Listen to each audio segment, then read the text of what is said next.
ካብ ዝተፈላለዩ ሴክተር መስሪያ ቤታት ካብ ናይ ሃይማኖት ተቋማት ዕድመና ክብርኩም እንኳዕ ብድሓን መጻኹም ክብል ፈቱ ቀጣጥና ኢሎም ዓንቲ ስልጠና ትኩረት ዝገብር strengthening justice institution and community engagement in addressing illegal migration and human trafficking in war affected ትግራይ ይዝብል ማለት እዩ እዚ ክበሃል ከሎ ብትናይ ትግርኛ ትርጉሙ ክንሪኦ ከለና ምጥንኻር ጥምረት ትካላት ፍትሕን ማሕበረሰብን ንምእላይ ዘይሕጋው ስደትን ዘይሕጋው ዝውውር ደቂ ሰባትን ኩናት ኣብ ዝሃሰያ ትግራይ ኣብ ዝብል ዝካየድ ናይ ሓደ መዓልቲ ዋዕላ እዩ ዝኸውን ዘሎ ማለት እዩ እንኳዕ ድሓን መጻኹም መደረን ከምኡውን ናይ መኽፈቲ መደረን ዝርግር ዝገብሩና ክቡር ዶክተር በርሀ ታፈረ ናይ አክሱም ዩኒቨርሲቲ ናይ ማሕበረሰብ ግልጋሎት ዳይሬክተር ይኾኑ ካብ ዘዋ አመራርሓ ካብ ኣብያተ ፍርዲ ካብ ቤት ጽሕፈት ዓቃቢ ሕጊ ካብ ቤት ጽሕፈት ፖሊስ ካብ ጉዳይ ደቂ ኣንስትዮ ካብ ማሕበር ደቂ ኣንስትዮ ካብ ማሕበር መናእሰይ ካብ ኣብያተ እምነት ተወኪልኩም ዝመጻኹም ዳያኑ ዓቀብቲ ሕጊ ኣባላት ፖሊስ ሓለፍቲ ዝተፈላለያ ኣብያተ ጽሕፈታት መራሕቲ ሃይማኖትን ከምኡውን ሰሞያታትን ተሳተፍትን ኩልኹም በብማዕርግኩምን ከከም ሓላፍነትኩምን ኣብዚ ዋዕላ ዕድሜና ኣኽቢርኩም ግዜኹም መዲብኩም ብምርካብኩም ብሽመይን ብሽም ዩኒቨርሲቲ ኣክሱምን ምስጋና ከቕርበልኩም ይፈቱ እንኳዕ ድሓን መጻኹም ክብል ዩኒቨርሲቲ ኣክሱም ማእኸል ነፃ ደገፍ ሕጊ ካብ ዝተጣየሸሉ 2016 ዓመተ ምህረት ጀሚሩ ንሕብረተሰብና ተበጻሕነት ፍትሒ ኣብ ምርግጋጽ ዓብዪ ተራ እንዳተፃወተ መጺእ እዩ እንዳተፃወተ እውን ይርከብ ሕዚ ድማ ግልጋሎቱ ብዝበለጸ ንምስፋሕ ዝኽእሎ ፕሮጀክት ቀሪጹ ካብ ሕብረት ኣውሮጳ ብመንገዲ ቤት ጽሕፈት ምቁፅጻር ሓደገኛ ዕፅን ምክልኻል ገበንን ውድብ ሕብራት መንግስታት UNODC ዝበሃል ማለት እዩ United Nations for the abbreviation United Nations Organization for Drugs and Crime ዝብል መስለኒ ኤክስፓንድ ክግበር ከሎ በዚ ቢሉ ብዝተረኸበ ደገፍ ገንዘብ ግልጋሎቱ ካብ ከተማታት ሽረ ኣክሱምን ዓድዋን በተወሳኺ ኣብ ከተማታት ዓብዪ ዓድን ሸራሮን ካብ 2017 ዓመተ ምህረት ጀሚሩ ሓደሽቲ ማእኸላት ከፊቱ እንዳሰርሐ ይርከብ እዚ ፕሮጀክት እዚ ከቢድ ዕንወት ንዝበፅሖ ፍትሒ ክልልና ብፍላይ ድማ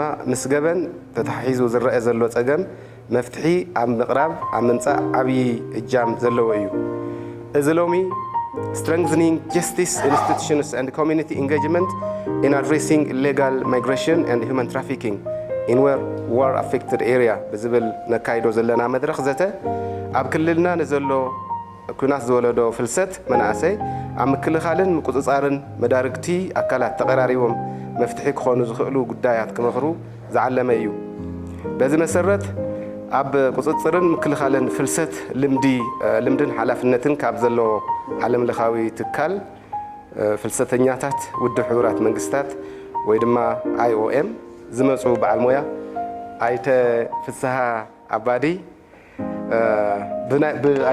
ኣባዲ ንምይጥና መበገሲ ዝኸውን ሓሳባት ከቕርቡልና እዮም ስለዚ እዚ ዋዕላ ሰናይ ናይ ስልጠናን ምይጥን መድረኽ ክኾነልና እንዳተመነኹ ያው ስኻትኩም እውን ንጡፍ ተሳትፎ ክትገብሩ እንዳተላበኹ እዚ መድረኽ ብዕሊ ዝተኸፈተ ምዃኑ ከበስር ፈቱ ያቀንየለኝ አክሱም ዩኒቨርሲቲን በደንብ አመሰግናለሁኝ ክቡር ዶክተር በርሀ እንደዚሁም ደግሞ የአክሱም ዩኒቨርሲቲ ማህበረሰብ የተከበራችሁ ከተለያየ ተቋማት የመጣችሁ የህብረተሰብ ክፍሎች እንኳን በሰላም መጣችሁ ያው እኔ እንግዲህ ፍስሐ አባዲ ይባላለሁኝ በአሁኑ ሰዓት በሽሬ እንዳስላሴ ከተማ የIOM ወይም ደግሞ ዓለም አቀፉ የፍልሰተኞች ድርጅት ውስጥ ማይግሬሽን ሄልዝ ውስጥ የምሰራ ባለሙያ ነኝ እንግዲህ ዛሬ ከአክሱም ዩኒቨርሲቲ ጋር በጋራ በመሆን ይህንን አንድ ቀን ወርክሾፕ በጋራ የምናሳልፍ ይሆናል ማለት ነው እንግዲህ ስልጠናውን ከመጀመሪያ በፊት ግን ትንሽ IOM ማን ነው ምንድነው የሚሰራው የሚለውን ነገር ጊዜ ሳልወስድ ያው ሐሳቤን እገልጻለሁ ማለት ነው የሁለተኛው ዓለም ጦርነት ማብቂያ ሰዓት ስለነበረ ሁለተኛው ዓለም ጦርነትን ተከትሎ በሚሊዮኖች የሚቆጠሩ ሰዎች ያው ከሚኖሩበት ቦታ ተፈናቅለው ስለነበረ ለተለያየ ችግሮች ተጋልጠው ስለነበረ እነሱን ሰዎች ወደ ኦሪጂናቸው ወይም ደግሞ ወደ ሀገራቸው ለመመለስ ተቋማት ያስፈልጉ ስለነበረ ወይም ደግሞ የተለያዩ ድርጅቶች የጋራ ስራ ያስፈልግ ስለነበረ ይህንን እሳቤ በማድረግ በዛ ወቅት ተቋቁሟል ማለት ነው። ስለዚህ እንደዚህ ያለ በ1986 ራሱን ወደ አንድ ዓለም አቀፍ ድርጅት በመቀየር እንደዚሁም ደግሞ ፈረንጆቹ በ2016 የተባበሩት መንግስታት ድርጅት አንድ አካል በመሆን እየሰራ ይገኛል ማለት ነው።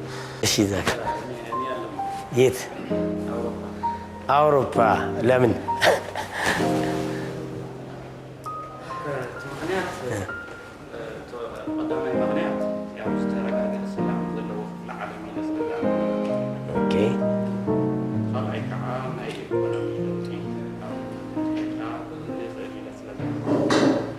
አውሮፓ ናበይ ዩክሬን ዲካደሊ ወይስ ናብካሎስ ዩክሬን ዊን አውሮፓ ካልሰው ዲስከሽን ስለሆነ እዚህ ጋር እናብትሽ ኦኬ እሺ።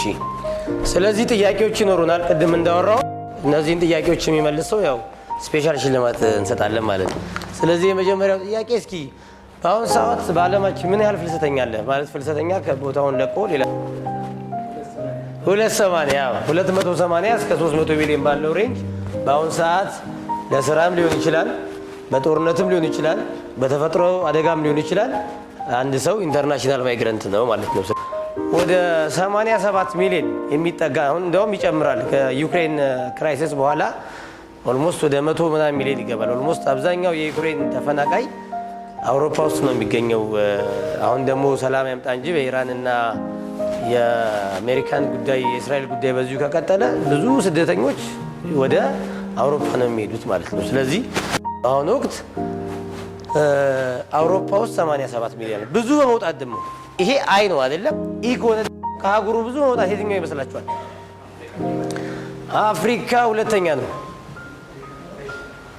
ዩኒቨርሲቲ ውስጥ በፊት አሁን እንኳን የተማሩ ሰዎች እየመጡ ስለተኳቸው በፊት ማን ይበዛ ነበር? አስተማሪ ምናምን ወይ ደግሞ መንገድ የሚሰራው ማን ነው? በየቦታው ቻይናዎች ብዙ መንገድ ይሰራሉ። የህንድ መምህራን አልነበሩ? እኔ አሁን ስማር ዩኒቨርሲቲ ብዙ መምህሮች ህንድ መምህራኖች ነበሩ። የዛኔ አግሪመንት ስለነበረ ብዙ ይመጡ ነበር። በኋላ ግን የኛ ሰዎች እየተማሩ ሲመጡ ያው ቦታውን እያስረከቡ እንትን ብሏል። ስለዚህ አብዛኛው ሀገር ከሄዳችሁ ኤዥያዎች ከሀገራቸው ይወጣሉ። ወደ አፍሪካ ብዙ ይመጣሉ በስራ በፖፑሌሽንም ኤዥያ ነው በጣም ብዙ አይደለም። ላይክ ከዓለም አንደኛ ማን ነው? ህንድ ነው 1.4 ቢሊዮን። ሁለተኛ ማን ነው? ቻይና ነው 1.3 ቢሊዮን። ከዛ እነ ፓኪስታን፣ ባንግላዴሽ፣ ፊሊፒንስ፣ ኢንዶኔዥያ፣ ማሌዥያ እነዚህ በጣም ብዙ ፖፑሌሽን ያላቸው ሀገሮች ናቸው። ስለዚህ ኤዥያ ውስጥ በአመት አጠቃላይ 115 ሚሊዮን የሚጠጋ የህብረተሰብ ክፍል ከሀገር ውጭ ይኖራል ማለት ነው። ምግብ ፍለጋ ሊሆን ይችላል፣ ሰላም ፍለጋ ሊሆን ይችላል፣ አሊያም የተሻለ የሚታረስ መሬት ሊፈልግ ይችላል። አንዳንዴ መሬታችን እናርሰውና እንደምንጠብቀው ምርት ላይሰጠን ይችላል። አሊያም ሰው ሲበዛ ምን ሲል ደግሞ የተሻለ እስኪ ቦታ ሊፈልግ ብሎ ሊሆን ይችላል። ከአንድ ቦታ የሰው ልጅ ይንቀሳቀሳል። አሊያም ደግሞ ፖለቲካዊ ሁኔታ ሊሆን ይችላል። ለምሳሌ ያለው ስርዓት ባለው የፖለቲካ አመለካከት ሰዎችን የሚያሳድድ ከሆነ ወይም ደግሞ ለነዛ ማህበረሰብ ጥሩ ነገር ከሌለው ቦታውን ለቀው ሰዎች ከአንድ ቦታ ወደ ሌላ ቦታ ሊንቀሳቀሱ ይችላሉ ማለት ነው። ወይ ደግሞ ዝናብ ከጠፋ ወይ አሸባሪነት ካለ አሊያም ኤኒ የሆነ ዲዛስተር የሚኖር ከሆነ ሰዎች ቦታቸውን ለመልቀቅ ይገደዳሉ። መመሪያው ምንድን ነው የሚለው? ማይግራንት ማለት ምን ማለት ነው ይላል። ይሄን የሚመልስ ማን ነው? ማይግራንት ምንድን ነው? ማይግራንት ሲባል ሰምታችሁ አታውቁ? ስደተኛ በትግረኛ ግን ስደተኛ ታይ ማለት ስደተኛን የሀገር ውስጥ ተፈናቃይ በምንድን ነው የሚለያየው? የሀገር ውስጥ ተፈናቃይ ማለት እና ስደተኛ ይለያያል። በአማርኛ ስደተኛ ከሆነ አገር ድንበር ማቋረጥ አለበት። ለምሳሌ ከኢትዮጵያ ወጥቶ ወደ ሱዳን መሄድ ያለበት ወይ ወደ ኬንያ መግባት አለበት። ኢንተርናሽናል ቦርደር ወይም ደግሞ ዓለም አቀፍ ቦርደር መሻገር መቻል አለበት ማለት ነው። ማይግራንት ምን ማለት ነው? እሺ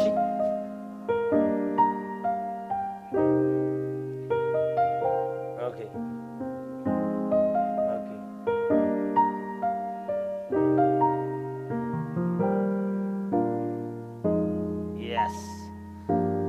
ስደተኛ ከተባለ ድንበር ተሻጋሪ ነው ተፈናቃይ ከሆነ ደግሞ በአንዲት ሀገር ውስጥ ነው አለን። በጣም ጥሩ ማብራሪያ የሰጠን። እዚህ ጋር ከታች ያሉትን ማብራሪያ የመለሳቸው በጣም አጭር መልስ ነው የመለሰልን። ሪፊውጂ ማለት ማንኛውም የአንድን ሀገር አቋርጦ የሚገባ ሰው ሪፊውጂ ወይም ደግሞ ስደተኛ ይባላል። አሳይለም ሴከር ምን ማለት ነው?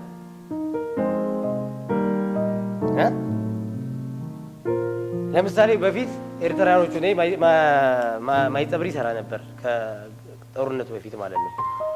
እና መጀመሪያ ሲገቡ በቀጥታ ወደ ማይኔ አይገቡ። የሚገቡት የት ነው? እንዳባጉና ነው የሚገቡት። እንደውም አንዳንዴ ከእንዳባጉና በፊት ኢንትሪ ፖይንቶች አሉ። ገብረ ሱርናይ ሊሆን ይችላል፣ ራማ ሊሆን ይችላል፣ በዚህ ባዲ ክልተ ሊሆን ይችላል፣ ኤኒ ቦታ ሊሆን ይችላል። እዛ ጋር ከመግባታቸው በፊት በእርግጥ ለነሱ ላይክ አሳይለም መጠየቅ አይጠበቅባቸውም ነበር። ኤርትራ ከሆኑ ዝም ብለው እንዲገቡ ነበር የሚፈቀደው። ለምን? የኤርትራ መንግስት ኮንስክሪፕሽን የሚባል ወይም ደግሞ ሰዎችን አስገድዶ ወደ ወታደር መሆን አለብህ የሚል ህግ ስላለ ይሄ ደግሞ በዩኤን ቻርተር መሰረት የተዘጋኔስት ሂውማን ራይት ነው።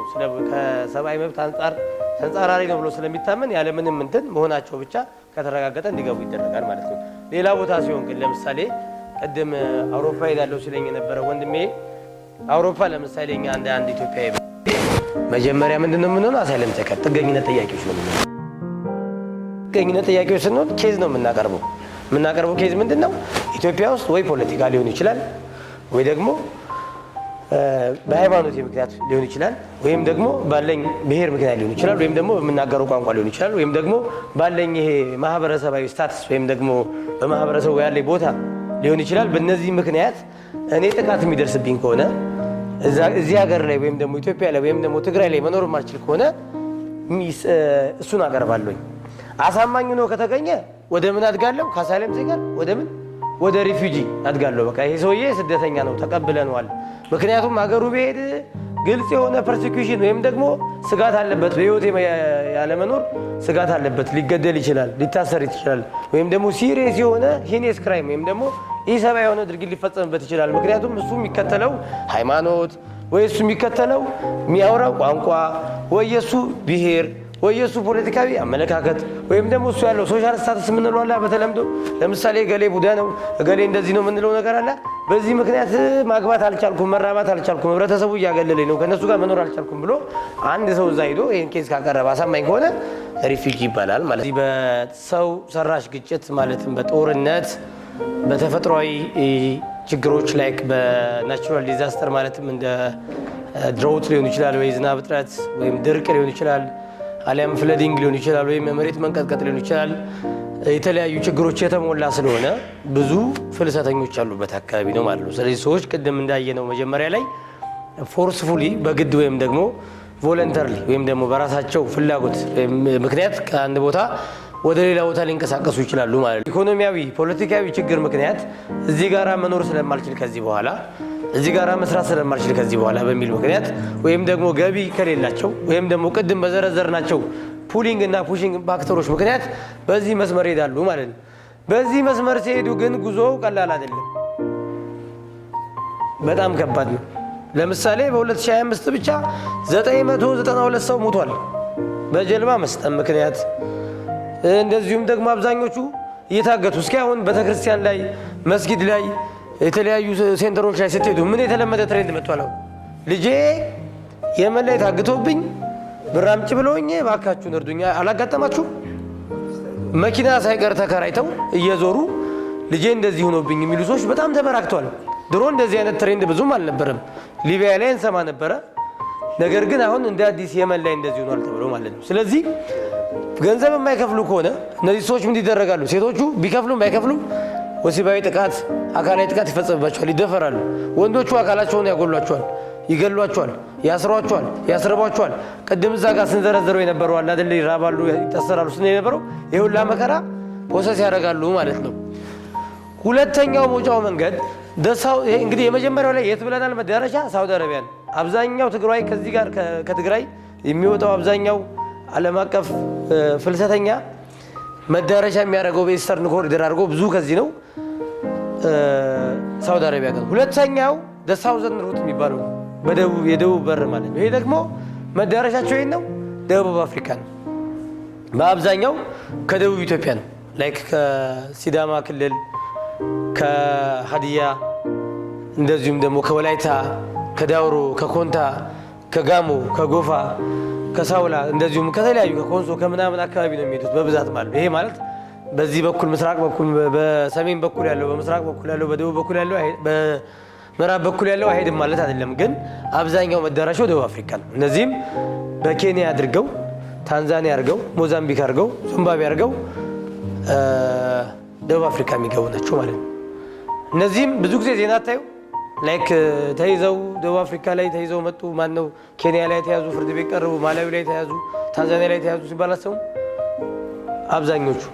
ሌላም ዜና አሰሙም። ለምሳሌ ሳፎኬትድ ነው በዚህ በኮንቲነራል ተጭነው የሚሄዱት ሳፎኬትድ ነው ተገኙ፣ እንደዚህ ሞቱ ምናምን ብዙ ሬሳ እንደዚህ አገኘን እንደዚህ ሰው አዳን የሚባል ነገር አለና እነዚህ መዳረሻቸው ደቡብ አፍሪካ ነው። ሶስተኛው ሩት ዘኖርዘርን ሩት ነው የሚባለው። ይሄ ደግሞ የሰሜን በር የሚባለው ነው። በመተማ ተደርጎ ሱዳን፣ ሊቢያ፣ ከሊቢያ በኋላ ደግሞ ክሮስ አድርጎ አውሮፓ በላምፔዱሳ አድርጎ ጣሊያን ገብቶ ወደ ተለያዩ አውሮፓ ሀገሮች የሚሄዱት ናቸው ማለት ነው። ሶ እነዚህ ሜጀር ሩቶች ናቸው ማለት ነው። ስለዚህ እነዚህ ህገወጥ ሰው አዘዋዋሪዎች ወይም ደግሞ ስማግለሮች ወይም ደግሞ ሂውማን ትራፊከሮች ሰዎችን ከዚህ ከትግራይ ወይም ደግሞ ከተለያየ ቦታ አንስተው የሚወስዱባቸው መንገዶች እነዚህ ሶስት ሩቶች ናቸው ማለት ነው። ግሩፑን ሄትሮጂኒየስ ነው የምናደርገው።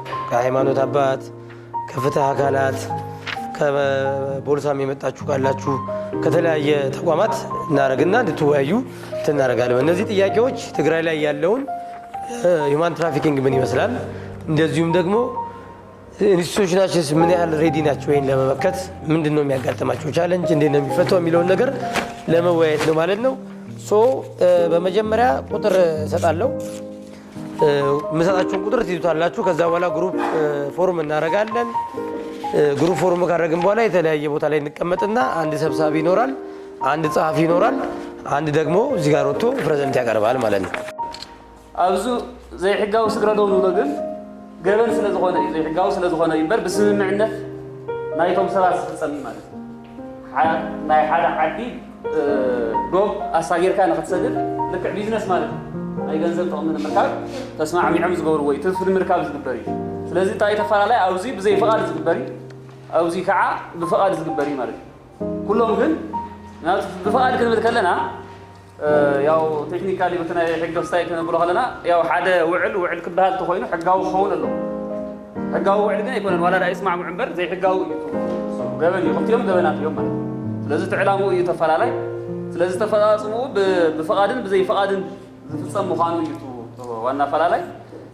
እንደገና ዕላማ እውን ያው ብዝበዛ እዩ ብካሊእ ባህ ኣብ ኩሉ ብዝበዛ እዩ ዋላ እቶም ዝግበር እውን ዘይሕጋዊ ብዝበዛ እዩ ደቂ ሰባት ምክንያቱ ሕጋዊ ኮይኑ ግብሪ ከፊሉ እዩ ሕጋዊ ስራሕ ክሰርሕ ዝግብኦ እቲ እውን ብዝበዛ ይኽእሎ ንኽእል እዩ። ዝሮ ግን ፍቓድ ናይቶም ዝዘዋወሩ ዘለዉ ሰባት ዘለዎ እዩ ዘይሕጋዊ ስግረዶ ንብሎ ማለት እዩ። ካብኡ ዝፍፅመሉ ቦታ ኣብዚ ዝውውር ዘይኩሉ ይኽእል እዩ። ኣብ ሓደ ዓዲ ካብ ካሊእ ቦታ ምፅኦም ናብ ሽረ እውን ኣብ ሓደ ቦታ ኮንሰንትሬት ገይሮ ኣቐሚጡ ክብዝብዞ ይኽእል ኢና ሓደ ሰብ ማለት እዩ። ጉልበቱ ገሊጉ ዓመፅ እውን ዘለዎ ማለት እዩ።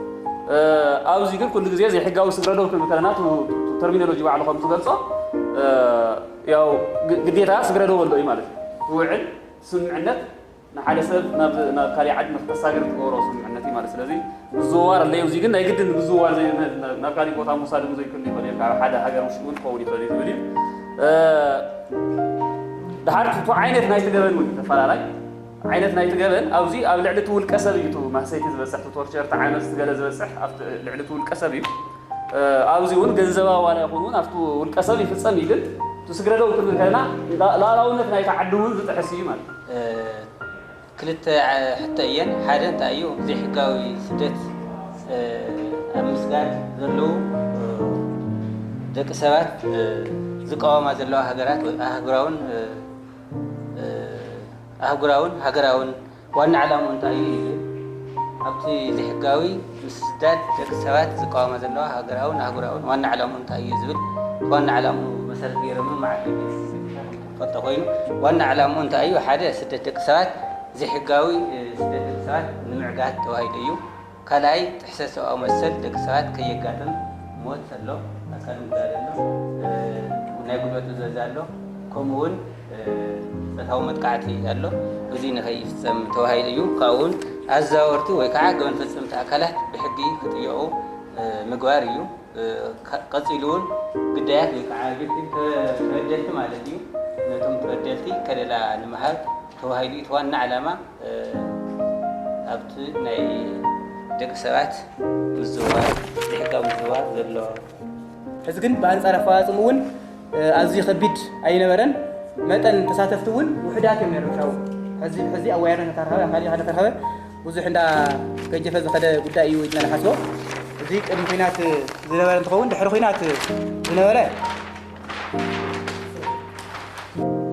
قدماي تعالوا وهوا بالقالوت تفرد إيمان بقدمها يسرحين كالاي كندتي زين لكن وسيت هذا كنا يخون نتلاقم ما تعيو مستنحنا ناي تقرأي على بوستوار زلو متى تكالات كم as institution بماتريال خون خير بناي سبحاي خون خير دامج خير نا نسوا حدا كان effectively كاين كساعة يقرن نحنا خم قجلة ياو حدهم حدا بحدا كنريوم موكرنا هنا سلازي توم بفلاح محدار أكلات زبالو ويدما community leaders زبالو مسمنت عينا خنا تحازم موكرنا مستوم pushing factors زبالو توم pushing factors بزرزر كنريوم كلنا بزحات كوينهم جندما تقلل بيلكا أو social economic and political أو سلستي يمكن من دوز خلص أجمعات ديم توم pushing زبالو سلازي توم ممحدار أكلات نزوم صجمات زيهم بعضمن بسلطان درجان مفتاح زحشة بوتا حزي يوم المهنا نأمن ومخانون وتم pushing factors بحال زلوا زيهم تم ثلاثة استوجلوا مالتيو نصهم عم مدفع زحشة عمل لهم بpolitical مدايخ نريا خلنا زحشة حقافاي نصانت زلوا معرنتون مسرت زغره ناي بوليتيكال هواوي ما انفايرمنت كفوترو ناي مقال عامل بوتا وي ما تقولنا لهم تقند تارجت ناي سلطنا لنا زلنا ناي حبار مدرخ ناي متحبار منفس نخهلونا ايو تي صوعنا زلنا نعو ايو تا جروب 6 قريبا زنبرت حساب ناي حد أبزي تصوّع جل أكل حلف إن نتاعي يخون زجبو نتاع حق دقافو هابت أكلات نيفتح أكلات بوليس بيت فردي كون كمحبراوي قدايز مسو أكلات نهامات توقمات نتاعي يخون زلوا بخمي من قدينا تأساسيرنا خنصرح زجبنا تاي نمتاعي تخرج نقبرلو زجبنا زين سفح زل حساباتي اللي عنيرنا سلذي بعلامة درجة خنري خلنا نايمت حبار منفس نخليو سلذي نعاقتكم اقرا من قدي بطعمي 5 جنز دلي بتلي ني وريو جن لعل مسغانا لن لعل كبرون لني سلذي بشمكم بشم تكالنا 5 جنيه يدلي بزح حسابات سلسل علي تندلي منفس ونس سلازخونينا ازي لا تايو برغت اي ام ونصوعنا له بزي مخنيات يكونن اب فلسفه دق سبات محدراس زسرح مستمخانو قطتا مستي مريصنا يلزلنا راسي ناي بوانነት حلفነት ስለዘለዎ ስለዝኾነ ይዝመረጽና ለመንገድና ቀደም ይግለጽ ነይሩ ዘቀረቡ ዳታታት ወይ ዝቀረቡ ክሳት በወርሂ ቀሩ ነይሩ ስለዚህ አንገብጋቡ ስለዝኾነ በተለይ ድሕረ ኩናት ኣብዘ ብዝልዓል ሓሳባት ብሰፊሑ ካብ ዝረአዩ ገበናት ሓደ ተባሂሉ ትኹረት ዝግበሮ ስለዝኾነ እዩ ናብዚኦም ጽናይ ዘለና ኣውዚ ተጸውዒ ዘለ ኣካል ምን ማይፈልጥን ማለት ኣይኮነን ትንፈልጦስ ከመይ ጌርና ንከላኸሎ ምክንያቱም አንገብጋቢ መዓት መዛግብት ኣለው መዓት ዳታት ኣለው እዚ ኳስ ናባና ዝቀረቡ መዝገብ እዮም زم قريبنا يوم زلنا ريبورتنا زي قرب ناب كس زي قرب خندي كستات كم زهلو قدم مسبري ونوقعنيرنا نعو تحساب بمغباري تي اب زي حقاوي زوور دك سبات مسكوبلنا تتحيزو كم ما حساب جنا نوصل دمو كميت اساسيرنا نسرح زبل زمرطنا له نزي مخريات بمغباري ስለዚህ حسابات يقبل لنا يرب صفي حق بريون قلصنا ስለዝኾነ ተተኻኢሉ ግን ታዩ ክልተ ወይ ሰለስተ ዝኾነ حساب ከመይ ንቀጽል ዝተማይጥና ኢሹውን نسرحتنا نحرسن بتاع مصبوغ ስለዝኾነ بو يقصل يخبل ዝደሊ ማለት እዩ ምንም ናይ ሰልችወና ማለት እዩ ዝነበረው ዕሎ ናይ ስልጠና ክንብሎ ንኽእልና ናይ ምርድዳእ ጽቡቕ እዩ ነይሩ እዚ ከም ዘለዎ ናይ መቕፃል ክህልወና ኣለዎ ድልውነትና እውን ፅቡቅ ምዃኑ ተገንዚበ ኣለኹ እዚ እውን ክንቅፅሎ ኣለና ኢለ ምናልባች በሪሁ እውን ተደጋጋሚ ገሊፅዎ እዩ ብዙሓት ኮርስታት እዮም እዚኦም ከም ዩኒቨርሲቲ እውን ካብኹም ፈሊጠ ይኾንኩም ብርግፅ ቶም ሕግታት እውን ይጠቕሶም ነይሩ በሪሁ ካልኦት እውን ኣለዉ ሪሌቫንት ዝበሉ ጠቂሱ እምበር ካብቲ ኣዋጁ ካብቲ ደንቡ ካብቲ መምርሒኡ ብዙሓት ኣለዉ እቲ ስልጠና እውን ብዝተኻእለ መጠን ክቕፅል ኣለዎ ምናልባች ግን ሓንቲ ነገር ክብል ዝደሊ ብዛዕባ ናይ ዘይሕጋዊ ዝውውር ክነውግዕ ከለና ካበና ጠንኪሮም በሊፆምና ምኻዶም ግን ክርስዕ የብልና ካበና ጠንኪሮም ከይዶም ተጓዒዞም እዮም ብስሩ እውን ኢንተርናሽናል ክራይም ስለ ዝኾነ ኣውዝዩ በጀት ሓይሊ ሰብ የድሊ ብዝገርም ምስቲ ሓይሊ ኮሚኒቲ ምስቲ ኮሚኒቲ ሒት ኮሚኒቲ ይጋፈጦም እዩ ዓቕሚ ስለ ዝሓጥሮ ዘሎ እዚዩ ንስኹም እውን ብዘለኩም ዘይሕለል ፃዕሪ ንሪኦ ኣለና ኣብ ጎንኹም እውን ኣለና ናብ መሬት ክወረድ ግን ብዙሕ ዓቕሚ ከም ዘድልየና እዩ ክሕብር ዝደሊ ፃኒሕትና ፅቡቕ ነይሩ በዚአን ዝሓበርክውን ግን ክንቅፅለለን ኣለና ዝብል ናይ ግሊ ርእቶ ኣለኒ ይቕኒየለይ እቲ ዝመረፅናዮ ዛዕባት ናይ ምይጥ መድረኽ ኣድላይ ምዃኑ ብምእማን ኩሉ ግዜኹም ሰዊእኹም ጉልበትኩም ሰዊእኹም ስለዚ መፃኹምና ብልቢ ብሽመይን ብሹም ዩኒቨርሲቲን ብሹም ቤት ትምህርቲ ሕግናን ማእኸልናን ከመስግን ደሊ ኒ መሰልጠና ኢና ናይ ምይጥ መበገሲ ፅሑፍ ዘቕረቡልና ኒ ኣይተፈሳውን ሳልሳይ መድረኽ እዩ ኣብ ሎማዓንቲ ዛዕባ እዚ ንማያጥ ዘለና ኣብ ኣኽሱም ሓደ መድረኽ ነይሩና ኣብ ዓብዪ ዓዲ እውን ከምኡ ዝመሰለ መድረኽ ነይሩና ሳልሳይ ኢና ኣብዚ ሽረ ነካይዶ ዘለና ኣብዞም ሰለስቲኦም መድረኻት እዚኣቶም ኣብ ሓፂር ግዜ እናዓደምና ኣብ ሓፂር ግዜ ተዳልዮም ነዚ ዝኣመሰለ መማያጥ ብምቕራብ ዝገበሩልና ተበግሶ ብጣዕሚ ኣመስግን ንደሊ ንኣዮም እውን እቲ ዛዕባ ናይና እዩ ኢሎም ሓላፍነት ወሲዶም ብምዳብ በዓል ሞያ ብምዲቦም ብምስዳዶም ዝገበሩልና ደገፍ ከመስግን ደሊ ንኩሉ ተሳታፋይ ልባዊ ምስጋና ኣለኒ መወዳእታ ምናልባት እቲ ናይ ስልጠና ዓላማ ሃፍትሽ እውን ገልፆ ነይሩ ተደጋጋሚ ግለፅ ነይሩ እቲ ናይ ዘይሕጋዊ ስደት መጨነቃይ ተኻሳሓይ ኮይኑ ብፍላይ ምስ ስለ ዘሎ ብሓደ መዓልቲ ብክልተ መዓልቲ ተማይጥካ ዘይክፍታሕ ይኽእል ግን እንተነኣሰ ክንማያጠሉ ክንጭነቐሉ ዝግባአና ዛዕባ ምዃኑ ሓሲብካ ንምንታይ እቲ ዛዕባ ንሱ እንድሕር ሰብ ክንእክብ እንተኮይና ሰብ ክንፅውዕ እንተኮይና ንሱ እቲ ዛዕባ ክኾን ኣለዎ በዝብል ኢና ንሱ መሪፅና ትኽክል እውን እቲ ዛዕባ ዝመረፅናዮ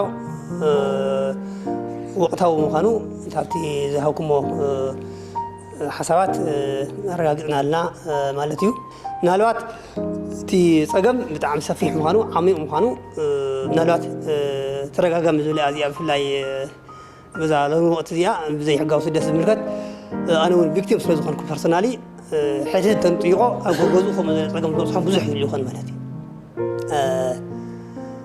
እቲ መናእሰይ ይፈልስ ኣሎ ዓዲ ጉዳይ ኣሎ ስድራ ብዘይ ጠዋሪ ይተርፍ ኣለዎም ዝብል ሰፊሕ ተኣሽሙ ገዲፍና ውልቅና ክንከላኸል ንኽእል ዶ ኣነ ብዚ ሕጂ ብዛዕባ ዘይሕጋዊ ስደት እማያጥ ኣለኹ ዛረብ ኣለኹ ብዙሕ ሰብ እውን ከምኡ ሓሳብ ይህብ ኣሎ ኣነ ንባዕለይ ናይ ዘይሕጋዊ ስደት ግዳይ ከይከውን ክከላኸል እኽእል ዶ ኣነ ፐርሰናል ውልቀይ እኽእል ዶ ዝብል ትሕቶ ትመፅእ ማለት እዩ ኣነ ብዚ ብዛዕባ ዘይሕጋዊ ስደት ስሚጡ ኢለ ዝዘርቡ ኢለ ኣሓወይ ፅባሕ ንጎን ድሕር ኣበይ ተሰዲዱ ሱዳን ኣትዩ ሊብያ ኸይዱ 2 ሚልዮን 3 ሚልዮን ለኣኽ ዝበሃል እንተኮይነ ተረኺብካ ናይ ምዝራብ ትርጉም ምንም ትርጉም የብሉ ማለት እዩ ስለዚ እንተተኻኢሉ ዘይከኣል እውን ኣይኮነን ብጭቡጥ እቲ ናብ ተግባር ምእታውን ምብጋስን እዩ እምበር እንተነኣሰ ኣብ ገገዛና ኣብ ነናትና መቕረብና ሰብ ከምኡ ዝመሰለ ግዳይ ከይኸውን ንባዕልና ግዳይ ከይንኸውን ንምክልኻል ንበገስ ያው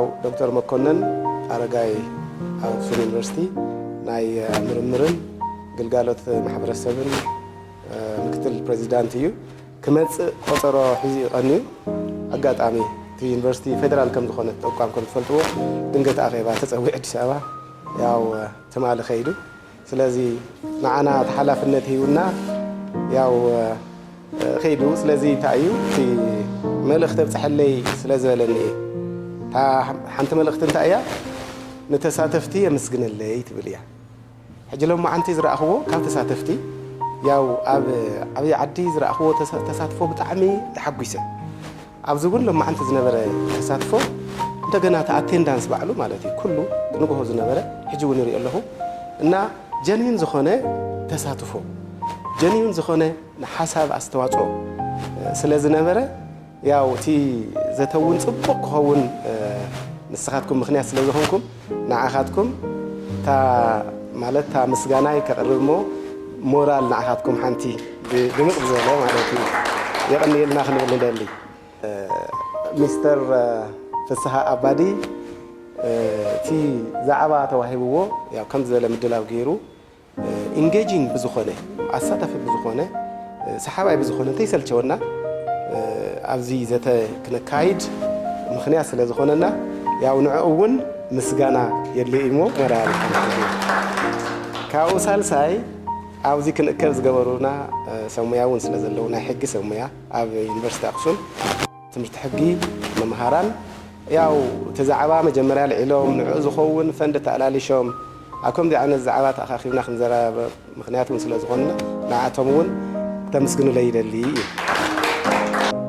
تعبي توانا تمل أختي توانا assignment لأننا assignment لأننا رول لأننا قده حيزنا خنكيري توانا نجر مالتيو سلازي أبزي ምናልባት ንዘይ ሕጋዊ ስደት ንዘይ ሕጋዊ ኩለላ ንዘይ ሕጋዊ ሽይጣት ደቂ ሰባት ቶም ምኽንያታት እንታይ እዮም ዘርዚርኩም ብዙሓት ስእነት ስራሕ ተባሂሉ ድኽነት ተባሂሉ ሰናይ ፀገም ሰናይ ምምሕዳር ተባሂሉ ብዙሓት ዘይምድምማፅ እውን ኣሎ ኣብኡ ማለት እዩ ምናልባት ኣብ ውሽጥና ዘላ ሃፍቲ ብግቡእ ዘይምጥቃም ክኸውን ይኽእል እዩ ቶም ምኽንያታት ብጣዕሚ ብዙሓት እዮም ግን ንሕና ካብኣቶም ተወሰኑ እኳ ወሲድና ፍትሒ ዘይምርግጋፅ ዝበሃል እውን ኣሎ ኤንዌይስ ብዙሓት እዮም ቶም ምኽንያታት እና ኣብዚኣቶም በተለይቲ ሕፅረት ግንዛቤ ዝበሃል ሕፅረት ግንዛቤ ኣነ ዝዓበየ እዩ ኢለ ዝወስድ መንእሰይና መብዛሕትኡ ስደድ ዘሎ ቅድም ኣይተ ፍስሓ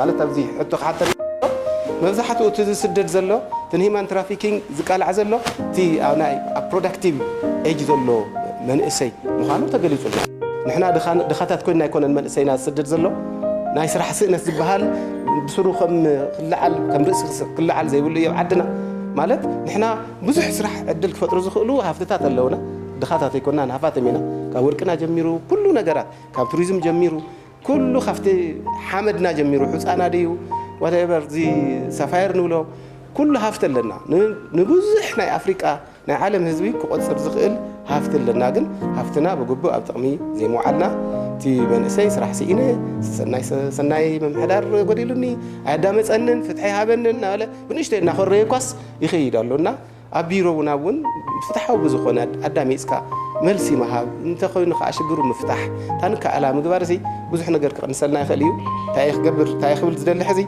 نحنا وزي وعلنا زلنا كلها هنا تي لينكج تي كونكشن تي ريليشن شيب كتصالنت كله ولو لما انت زي اترخينا نفعل يبلنا نحنا خصم يونيفرسيتي سمو يالو تدوليو صنعات زوريا ديو اب سلطنا ديو اب ناي فند متللاش زوريا ديو مس سلطنا انت تيقري كهب زخل سمويا سلازلو ያው እና ተጽሐፍና ትርክብና ቀጻልነት ይሃልዎ ቀጻለ ሓቢርና ንስራሕ ንዝነበረና ጻንሒት ኣዚ ዘምስግን የቀኒለይ ክብለኩም ደለይ